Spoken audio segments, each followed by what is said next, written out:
Good afternoon. I'm Kyla McFarlane, Curator of Australian Art here at QAGOMA, and it's a pleasure to bring you all here for this opening weekend of APT8, and I hope you're having a really enjoyable weekend.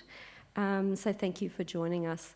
I'd just like to begin by acknowledging the traditional custodians of the land upon which we stand and pay respects to the elders past and present. Today I'm really delighted to be introducing Shoulder and Bhenji Ra in conversation with Josélina Cruz. Shoulder and Bhenji Ra are collaborators brought together by a shared cultural lineage as part of the Filipino-Australian diaspora. For his fantastic creatures, Shoulder has created prostheses and full-body costumes traversing animal, human and fantasy worlds.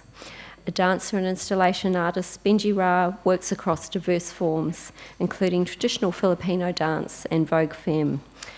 In their work, they frequently engage with subcultural communities, focusing on their visibility and lived experiences. And their practice has their roots in queer nightclubs and has the collective energy and community of these spaces. For APT8, you will have probably seen their work across the weekend. They've been very visible. They've contributed a fantastic video work, Ex Nilalang, which was shot in the Philippines this year, up on level 3. They've been performing Ex Nilalang incarnations between Goma and Quag, and Goba and Quag, and Goma and Quag. They've been very active. And they've also contributed a fantastic project for APT kids called Clubanak, which you can visit down in the Kids Art Centre in Goma. So Justin and Bhenji Ra will be in conversation with Josélina, who's the director and curator at the Museum of Contemporary Art and Design, De La Salle College of St. Benilde, Manila. Josélina studied art history at the University of the Philippines and received an MA in curating contemporary art from the Royal College of Art in London. And Cruz has worked as a curator for the Lopez Memorial Museum in Manila and the Singapore Art Museum. She was a curator for the second Singapore Biennale in 2008 and one of the networking curators for the 13th Jakarta Biennial in 2009.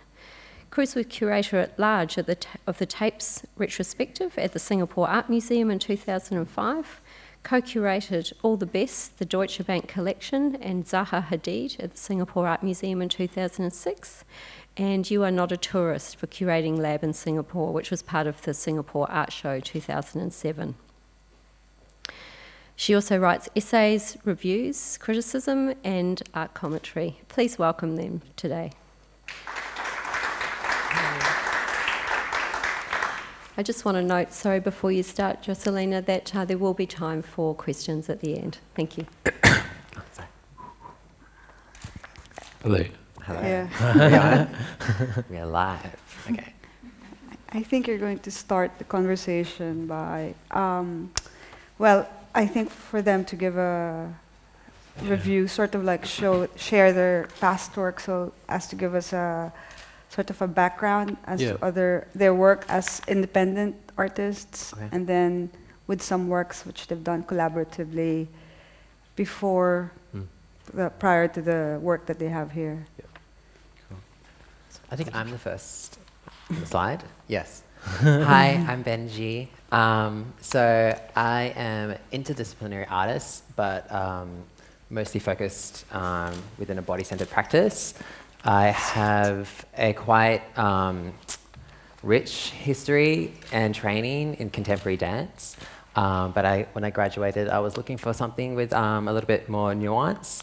So I've kind of dropped a lot of the Western ballet and contemporary forms and kind of moved into my interest in dissection and also in kind of placing other forms in different platforms and kind of looking at the hierarchy of how forms have changed over the years. So this is for performance space. It's called, it's an installation with a crew from Western Sydney, and it's called You Own Everything, and it was an installation that looked at the appropriation of Vogue when it's dealing with communities that have borrowed the form outside of perhaps like white cultural appropriation. So maybe they have borrowed it out of the form because it's a relative, or they have like a parallel experience with another vulnerable community. So this is a LGBTQIA community from Liverpool in Sydney. So basically just was a large dissectional installation work. Yeah, next slide, Justin. Don't really know. Yes, okay. And this is another work that I collaborated with my aunties, which is a small group of Filipinos who grew up with me in a very small rural town in New South Wales. And they've developed their own kind of Western line dancing form. And then I was very interested in that maybe this is the new module of our cultural tradition, is to kind of mimic and repurpose dance. So I asked if I could join the crew, and they said yes. And yeah, and they taught me, and we performed at the Underbelly Festival. So that's a little brief description about me. Justin. So, hi everyone, my name's Justin Shoulder. I've been practicing, well, I guess I try not to separate my art and my life. I like to imagine it as an ecology. I wanted to show you some images from the kind of diverse spaces I work within. I kind of started working in nightclubs in Sydney, spaces like Land Franchise, Club Kooky, those kind of subcultural queer spaces. There's a very rich lineage of queer performance in Sydney since the 70s and even earlier, that I feel that I kind of part of that lineage. I'm part of a collective called the Glitter Militia. We produce performance events and club nights in theatres and festivals in Sydney. This image here is from one of the Glitter Militia events at Harvest Festival. Contextually, I've been doing a lot with kids recently, which extends on my interest because I'm part of a queer family. My boyfriend has a son who's 8 years old, and I feel really invested in performing to that. I feel for kids are just as relevant an audience as adults. I've been creating a body of work called The Fantastic Creatures for the last 8 years. I guess that, I'll go back for here. I draw from a lineage I'd say has been existing for millennia, from the Sphinx to the contemporary pop cultural vampire. I feel that because they're so present in comic books and films and in almost every culture, I feel like mythical creatures obviously have a relevance because they can connect to the metaphysical, to cultural history, to the cycles of the land. And I'm really interested in creating my own form and body of mythology that relates to my life and my community that I work within. I wanted to show some images about the club context because that really informs both my practice and Bhenji's practice, but also the body of work that we've created for APT8 Nilalang. Some images from parties that I've co-created. We create a annual ball called Monster Gras in Sydney on the same night as Mardi Gras at a space called Red Rattler. It's a performative party where people can become their alter selves. And these are the fantastic creatures. I imagine them as real beings, so I'm invested in their reality and their history and their stories. There's about 12 of them now. It's a whole family.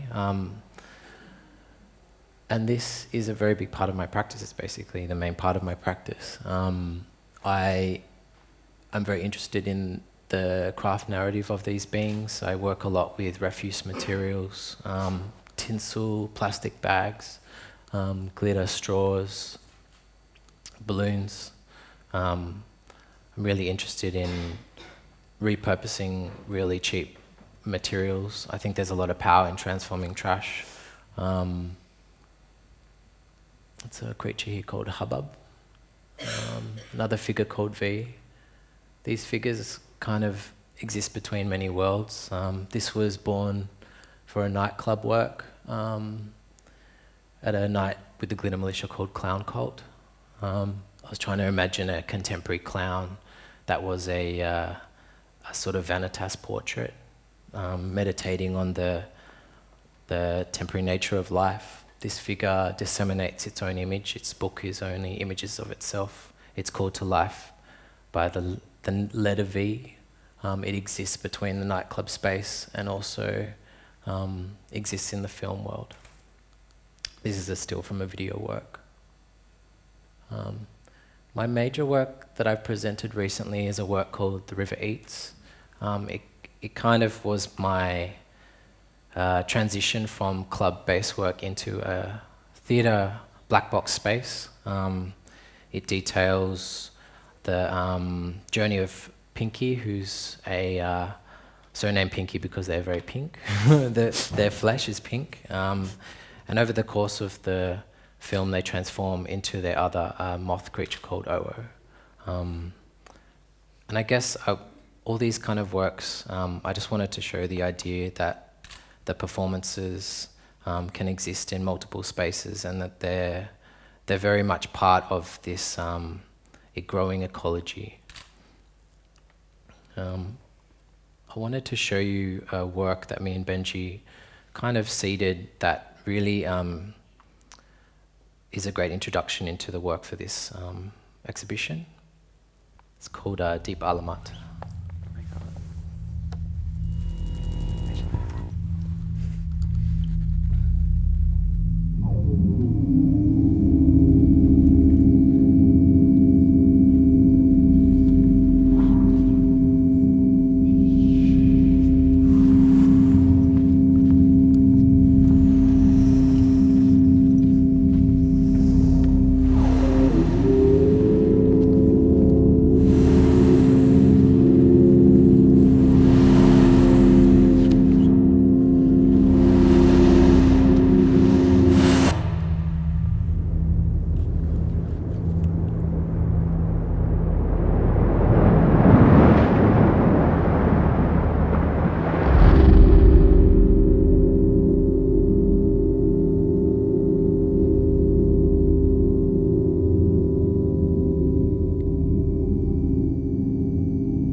think that was fantastic. No?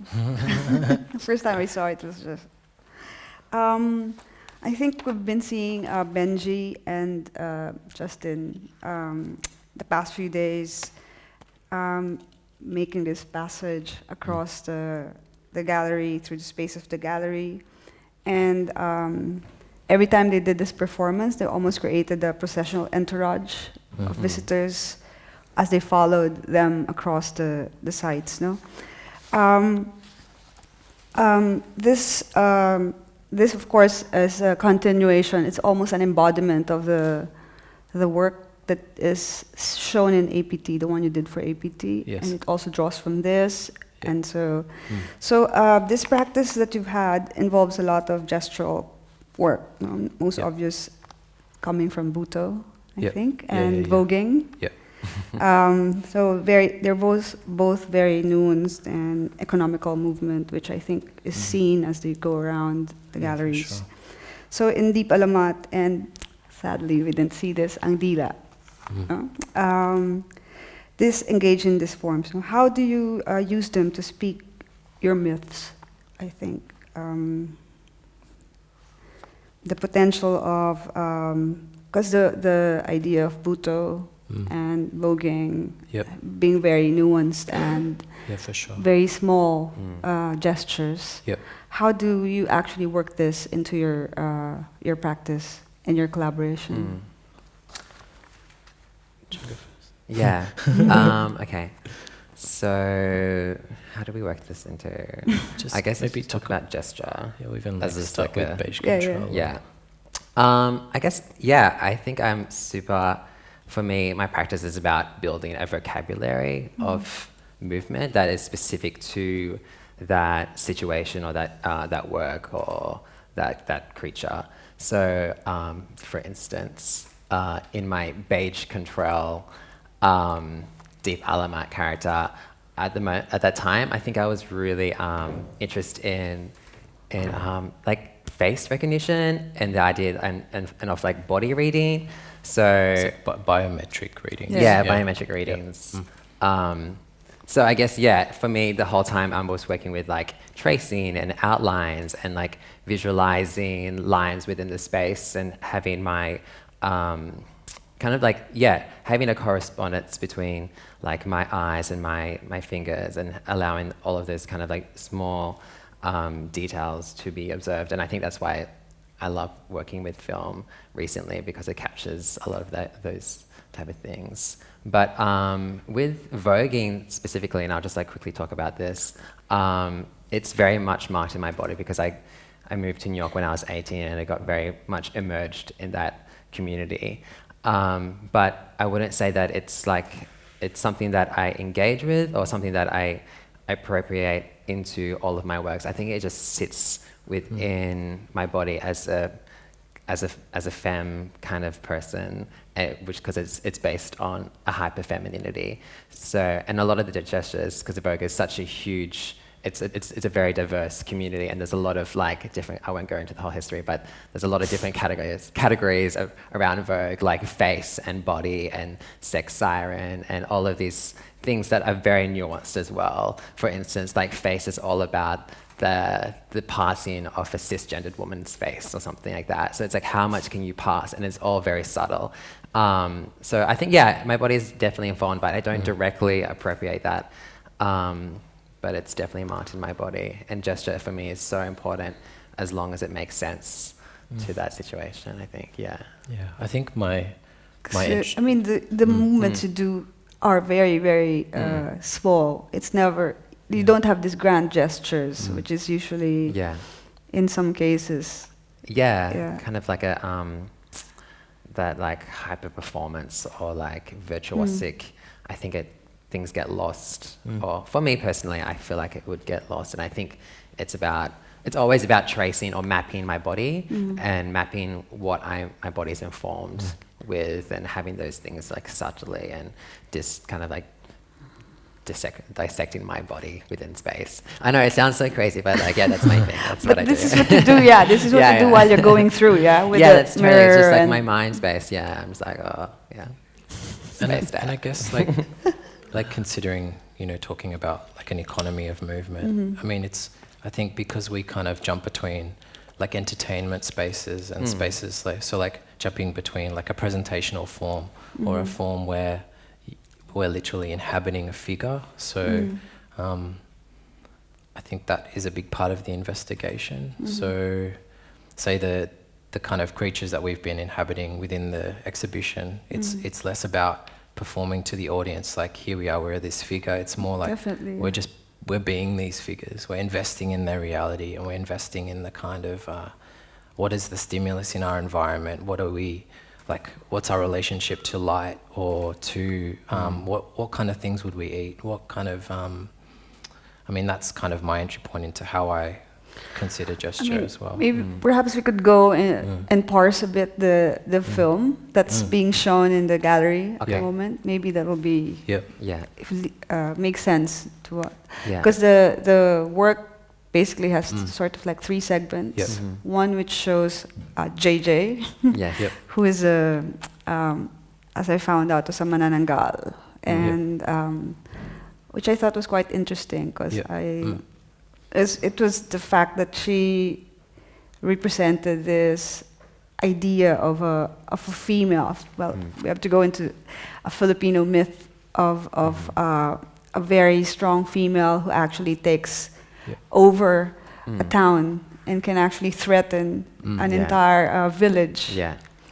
And then your work. So we can go to the house. There. Who, if you've seen it, is quite fantastic.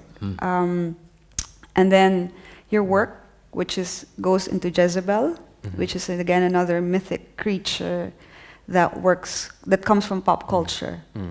Although the manananggal also has worked itself into pop culture and is passed down from generation to generation to generation. And of course, interestingly enough, Justin, maybe not interestingly enough, but in keeping with this practice, also creates his own myth. So perhaps we could go parse each bit as how you actually put together the video, the film, when you're in Manila, and your thoughts going through that. Well, our first visit, we had 2 visits, and the first one, we came in with this idea of creating a kind of like archive, or this kind of representation of queer identities or video portraits with mythology as being the framework. So we went to I have like extended friends and family down in Leyte in Tacloban. So I met Jai Jai actually, me and her performed at Sinulog. So I went to Sinulog, which is this huge like fiesta or like street carnival party thing. So I went with a contingent and I met Jai Jai there. And for me, Jai Jai was really interesting because she does perform a quite monstrous persona for club nights and fiestas and performances. And I was really interested, we were both really interested in engaging her to embody this creature, because she has so much of that that kind of gesture of like miming and mimicking and the very kind of pageantry, comedic kind of performance. She also embodies another creature called an aswang, which is like a witch. And so we were interested in how can we transform an existing mythology, giving agency to the artists we work with. So Jai Jai wanted to imagine the manananggal as a more, in a sense, it's like pageant-based or sparkling, glamorous figure that's filled with pathos. So she sings, she mimes a song called Balud, which is a Warai song, kind of longing for, or we transform it to be longing for her other half of her body, because the idea is that the manananggal flies off and at night after covering her body with coconut oil and separates from her lower half. And but there's that extra layer that she is in Tacloban, and of course a lot of people lost family and friends from waves, from it's an earthquake. Sorry? An earthquake in Tacloban, yeah, totally. from the typhoon as well, Yeah. yeah. But were you interested in talking about gesture within that, or is it just for you to talk about how you developed your how do each. okay. I guess like it'd be good to talk about the framework of the whole film. Video, yeah. Yeah, it's called Ex Nihil Lung, to Nihil Lung, both meaning create but also creature. The idea that these films aren't fixed. It's going to be a growing archive of film portraits. These are the first 3. The idea is it's a cumulative process, because we didn't want to have these identities held. Yeah. Well, no, you brought out the idea of Yeah. identity. Yeah. So, yeah, we spoke about it a little bit yesterday, you Yeah. know, and how, well, of course, your practice and how you are actually very, we're talking about how it's such a privileged position. Yeah, for sure. And that it actually carries on the politics of 21st century identity regeneration. Yep. Which is very far removed from a lot of identity politics, which we may have grown to be, used to. But of course, it's already being, it's become incredibly fluid at this point. And perhaps how this sort of representations that you actually take on. Produced in your choices of creatures to inhabit, because you actually you go across the ideas of queers of color, biculturality, and we discussed about the disappearance of the sense of diaspora even, because of the sustained movement of peoples. At some point, everybody's part of a diaspora at a certain, even the shedding of race. This is a whole lot of topics, but I think this actually is key to a lot of identity politics that can be represented by the practice of queer discourse. Yeah, for sure. Yeah. Even the proposition of shape-shifting, definitely. which comes from your work, and both your practices, no? Whether it's from fashion, face, costumes, hormones. So I think these are platforms which are very important, and I'd really like to know what how you bring it into your practice. For example, especially yours, Justin. Yeah, for sure. The work of. I mean, I think we should really talk about why we use mythology. I mean, and mythical creatures, and it's because it gives you that space to become. And to represent hybrid identities, to kind of acknowledge that that things are complex, that we are multi-layered, that although you could describe us as bicultural or rooted in the Philippines, or I've spent most of my life in Australia, and I guess it's investing in something that is an open space, and I think it also relates to why we chose film and screen-based media, because there is that potential to suspend the physical realm and become something completely new.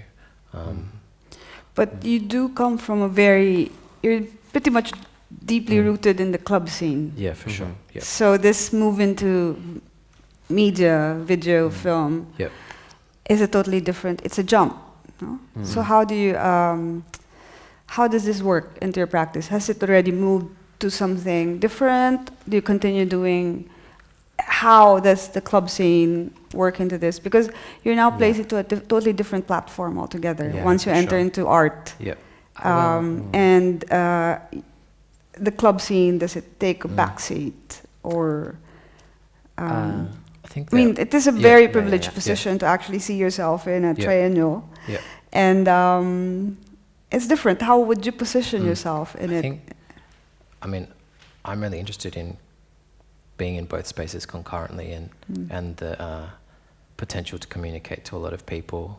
I mean, I think my practice is so fed by the club because of that community of really stimulating people, a sense of community, but also like very anarchic expression. You don't have, it's like, although I love institutional frameworks, there's this kind of immediacy in the club that you can speak in an encoded language with other people that are also flagging in a sense. I mean, I guess that's another connection to gestural, the kind of language, when we were talking about gestural stuff, that in these spaces you're creating a whole other ecology of aesthetic languages, of gestural languages, of codes.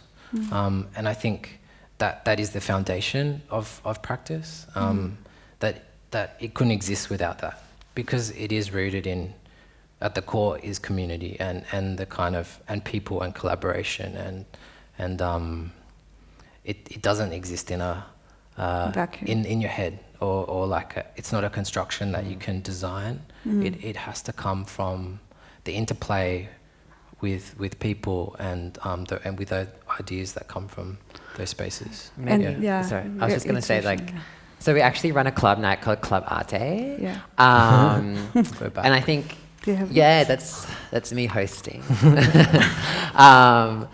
So I'll just like kind of a little bit of context. Give it context. About, I'm like going, whoa, we're in the vortex. Okay. So we run a club, a little party called Club Arte, and I think because, well, for me personally, like my practice and both of our practices that we talk about this a lot, that it's something it's reflexive, or like there's a greater purpose, or like not a greater purpose, but like it's functional or something. And then, so this is something we created out of kind of just like the idea that there's like so many like secular, like queer, and they will name themselves like gay events or like parties in Sydney. And that just kind of like highlights like this, like the city or the CBD is the center for like where like that exists, but actually there's like a huge like suburban community of QPOCs that exist in the western suburbs, and that's kind of where I work. So we kind of really wanted to kind of bridge the gap and open up that conversation, and also kind of like just like decenter all of that hierarchy that kind of existed within like the queer world, and give the kids a platform to like kind of vogue and like let loose. So this. Oh, yeah, that's us. I think that was like inspired by a poster. But yeah, and then because like Club Arte meaning like big sister. So we're very interested in kind of the queerness that comes with being Filipino as well. Like there's like fiestas and like the pageantries, and like using that as a cultural framework to like have our parties that's not kind of like a party that's a commodity or something. It's like a party that serves celebratory event or something. Yeah, no, for sure. Yeah. So how, when you created Club Arte, this has been, it's an ongoing project, isn't it? Yeah, so we've been doing that over the last 2 years. Yes, Yeah. and this was your first collaboration as or was it just a... It just happened. It was one of the first things we were doing together. I and mean, then it kind of started off as a fundraiser. As a fundraiser, yeah. Oh, okay. And, when you started doing Club Arte, this moved into doing your collaborations as in the, kind of, for example, like some of your performances. Yeah, it just kind of flowed, and I guess we kind of saw how different our practices were, but also the potential strengths of coming together, and that kind of juxtaposition, and there was a lot of excitement for that potential. So we thought, wanted to see how it would work. Yeah. What about you? It's a fun party. If you're in Sydney, come to our party. It'll probably be in like some cute like auntie's like hall or like community hall in Ashfield or something cute like that. That's the next one. Does it usually is it also usually like you still bring in your, the line dancing was absolutely fabulous. I thought. They're gonna perform at the next Tabate. Yeah. Ah, okay. But yeah, it's something like that. It's also like the it's like next make it one's amazing. intergenerational. Yeah, this kind of, insertion into a Yeah. bigger community of Definitely. And our families come, and it's Yeah. totally, it's not like one generation. It's totally intergenerational. Mm-hmm. Yeah, and I feel like that is queer. Like that is the idea of like queerness and bringing and kind of having that fluidity amongst generations and genders and all that kind of stuff. And not based on sexuality. It's based on It's not gay. community. Yeah. yeah. Yep. So is it based on? Sorry. Is it based on anybody race? that's gay. I guess That's what I want to ask. Is it based on race? I guess It's not sexuality. it's No. it's layered. It's kind of like it's probably based on all those things. It's not like it's one or the other. I think that's what I'm trying to say. Yeah. Yeah, I mean the work is very complex, and there's so many layers to it that just talking to the both of you is like going I know. all over everywhere. the place. But Yeah. Is everyone I mean, following? I of don't course, know. it's super. Yeah. So Okay. yeah, if there are questions, or if you'd like to show more. Is it over? Let's just flip Okay, through yeah, this because it's fun. So that's me doing the makeup on Jai Jai, and we're just kind of in the hall, and I just love this. Everyone's just like, "Oh my god, what is going on?" So that's. Do you want to talk about your episode? Do we have time? Yeah, Okay. we do. Oh, okay. So Jezebel is actually like this. It's like the mermaid, like the siren, and probably definitely inspired by like Hans Christian's tale, The Little Mermaid, but kind of like got like swallowed by the Filipino like kind of pop cultural society, and was- it had it a was also a comic. comic book, It was a yeah. comic, and then it's Yeah. like 8th season. So like we're hopefully going to be the 9th season. But these are my friends Kayori and Love Marie, and I met them at a club in Burgos, which is kind of like the red light district. And it was like a club that was like, it's a trans entertainment club for trans girls, but there was like nobody there. It was just like 20 girls, and I walked in and they were like, and then all of a sudden it was like this like big like, I don't know, welcome back sis. And then, yeah, and then I kind of like hanging out in this club. So Jezebel for me was definitely kind of like a parallel, like a really unnerving parallel with the actual experience of the bakla or the trans girl in the Philippines, because the narrative that I kept on coming across was this like it's quite unsettling narrative about the role of the trans girl or the bakla, and the role of the lalake, which is like the man in the Philippines, and this idea that there is a relationship, but at the end of the day he goes on to serve his role as the man, and she remains walang forever, like alone. So for me that was like it's something to come to terms with, because they've really settled in that reality that that's it, and like I wouldn't like push my Western constructs to be like, oh, we're more than that, we can be more than that.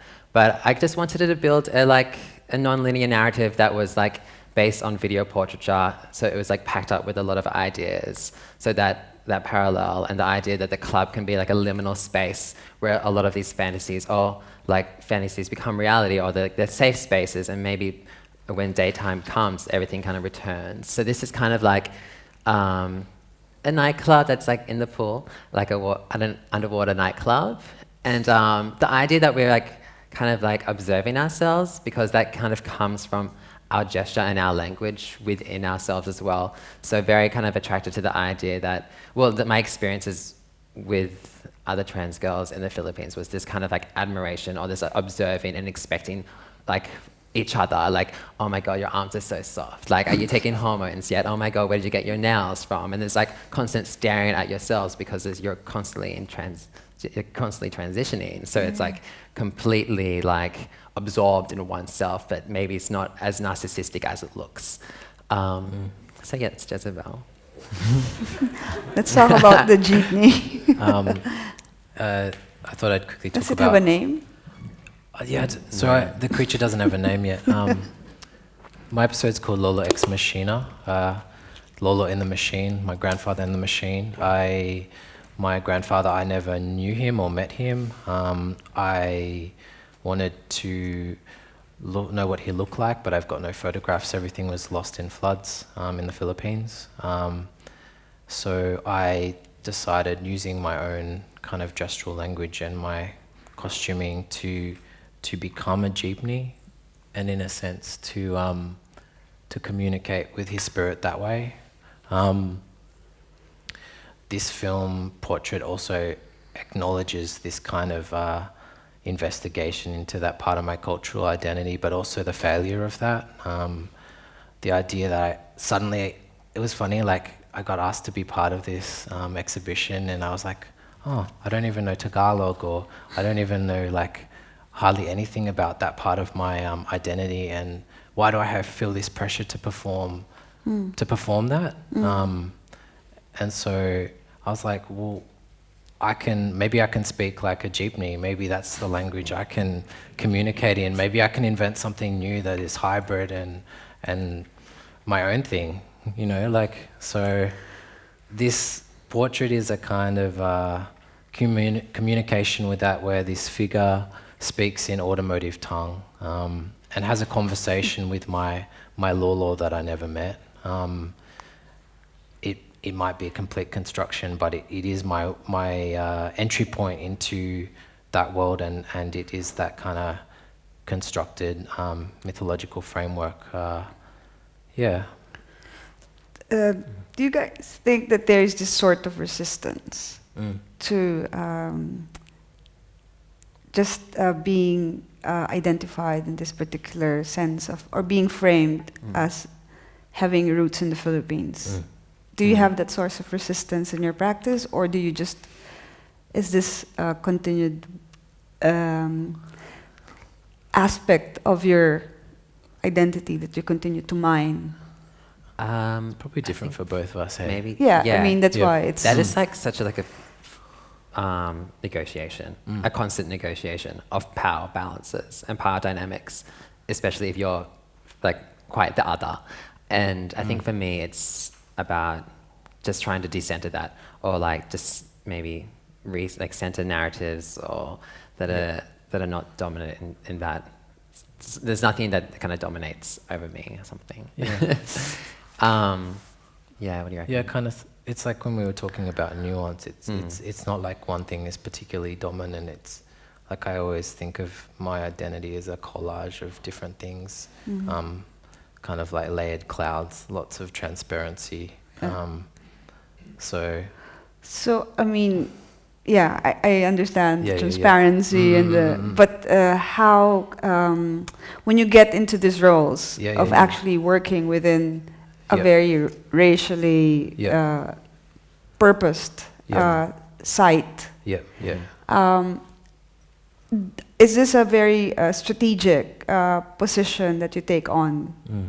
Because it is very I mean, you have to think through these positions that you actually place yourself in, which is, in your case, trying to connect to a certain sense of Filipino-ness. I think it's but without you even having any I think reach to that point. It's a lot about, for me, it's about trying to access a foundational narrative, or because within the kind of queer performance scene, there's a lot of talk about appropriation, and it's like, what things can you draw from? What kind of signs and symbols in the world can you make or transform? And it's like, I think I was starting to go, okay, what can I access that actually has relevance to me, or I can connect to beyond my queer performance lineage, or and so delving into a kind of ancestral. Because I think, you've got these kind of like queer lineage of costume makers and cine performance. I mean, this is the way I kind of create my work, but also like going, okay, how can I ground that within my bloodline? And sort of like entry points. Entry points, I mean, this kind of foundational narrative stuff. And I think, definitely the idea that it has to make sense, because I think there is a disparity between, if you're talking about also, I mean, the people who are in the video and stuff like that, there's always, there might be a disparity between like the artist. Of course there is class and all of those economic things. and the collaborator. So for me, it definitely has to make sense that there's no kind of me and the subject, or like it's definitely like a relational thing. It's not me being opportunistic with a vulnerable community or something that's bizarre and I want to put it in an artwork. It's art for art's sake. It's something that I actually personally connect with, like with being, like with aligning myself personally with being queer and trans-identifying and you know, bicultural or hybrid, and if that's, and having that going into it, and yeah, it's. And I guess that talks a lot about Negotiation. the kind of trajectory Yeah. of how all these collaborations happen, that it all comes from personal relationships, from communities that we are part of, that it's not separate. I mean, that's kind of a big intention with the work as well. Yeah. If there are questions, because we can go on forever, I think. Forever.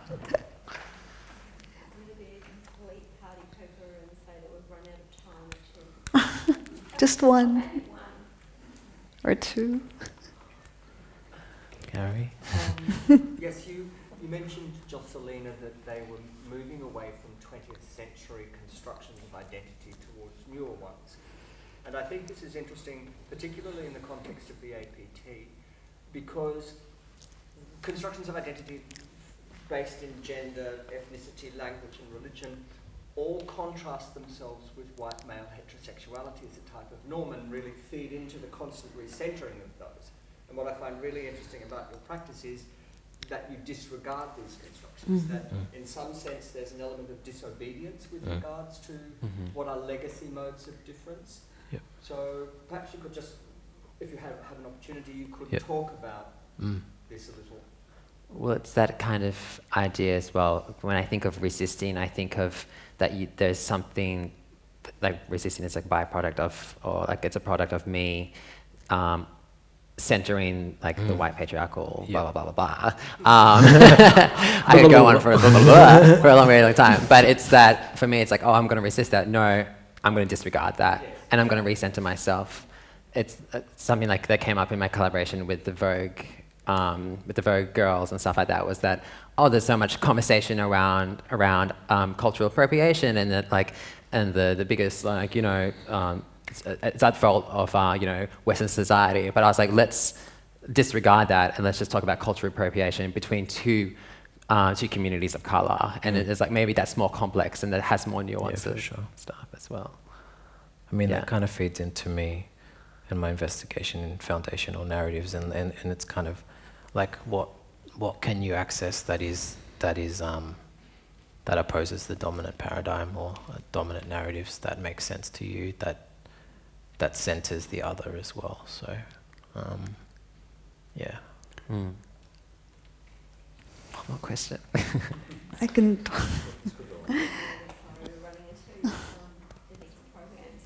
Oh, wow. Would you be happy to chat to people? Absolutely. Yes, we love that. Yeah.